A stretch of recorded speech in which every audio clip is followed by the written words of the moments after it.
Hi, welcome to my 21st century cabinet of curiosities.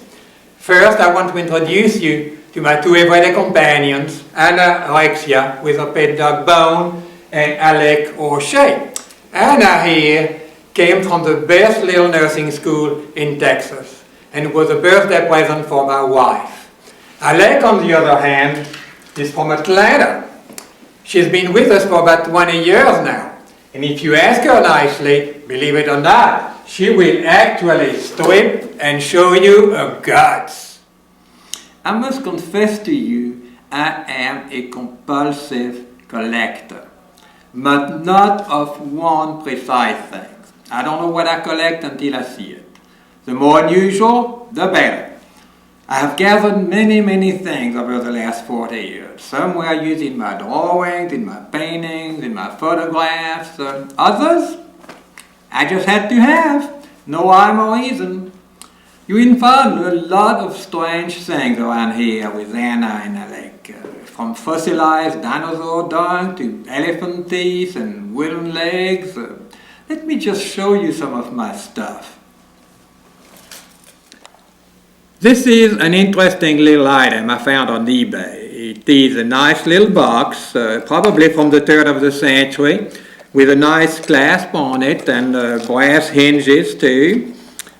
Well, it is called a Caponizing Kit. Now, what the hell is that?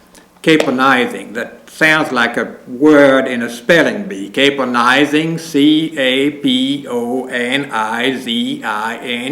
Caponizing. Well, if you open it, you will find in there what looks like some kind of surgical kit. There is a pair of tweezers that at the other hand have a very sharp scalpel.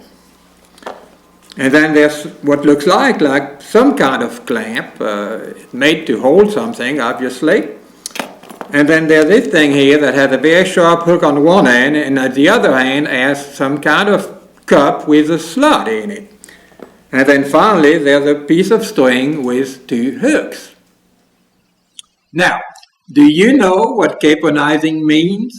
Probably not. It is pretty much a lost art today. Well, caponizing comes from the word capon, chapon in French.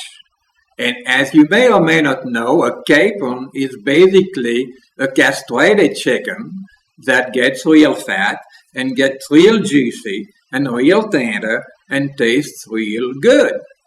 So, in order to produce those capons, if there's a demand for it, the American farmer is going to have to order from Sears and Roebuck or somewhere a caponizing kit and start castrating away his chicken. Now, I'm curious, how do you go about this? I'm kind of puzzled too. Have you ever noticed testicles on your roasted chicken? Or for that matter on your family Thanksgiving turkey?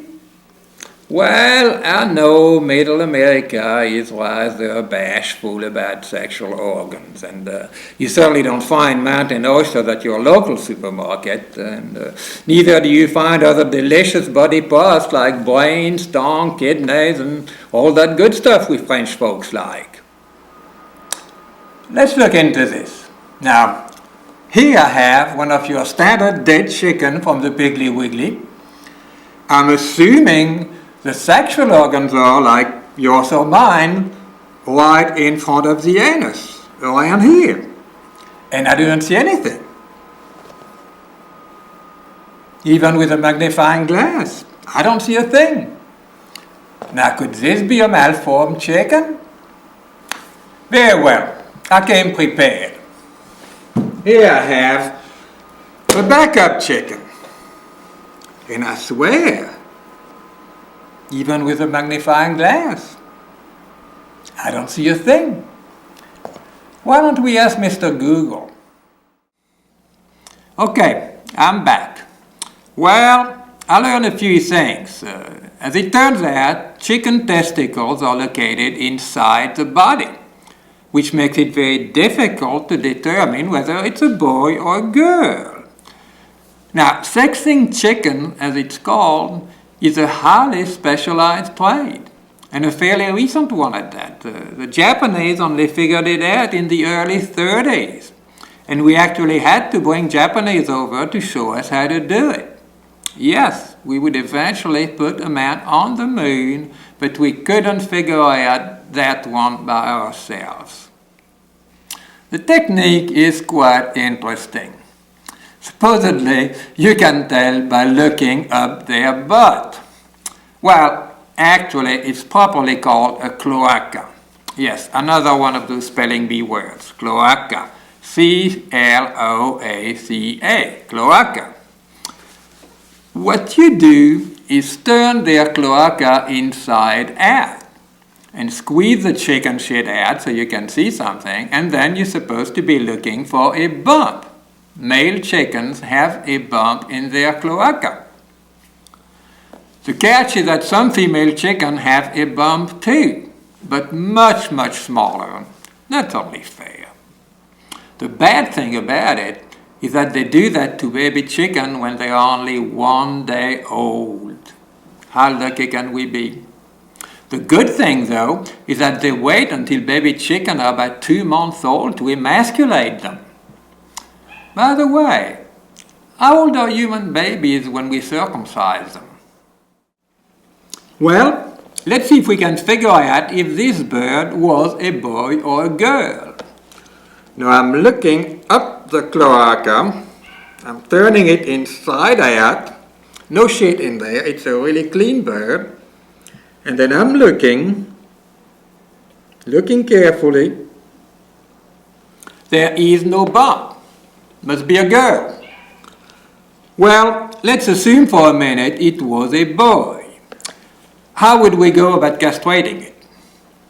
Well, I did a search on the internet and came up with the original C.S.N. Roebuck instruction book for their Caponizing Kit.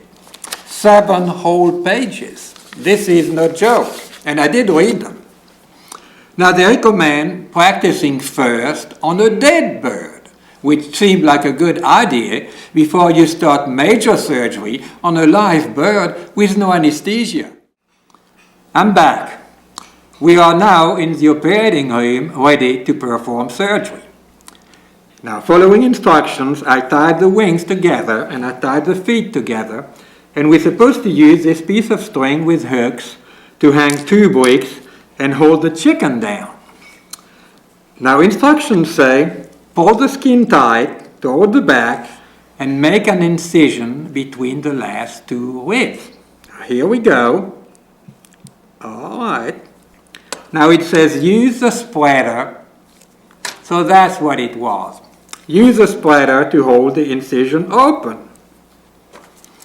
And then it says punch a hole in the membrane that holds the gut. There we go. Now the testicle is supposed to be right here next to the kidney.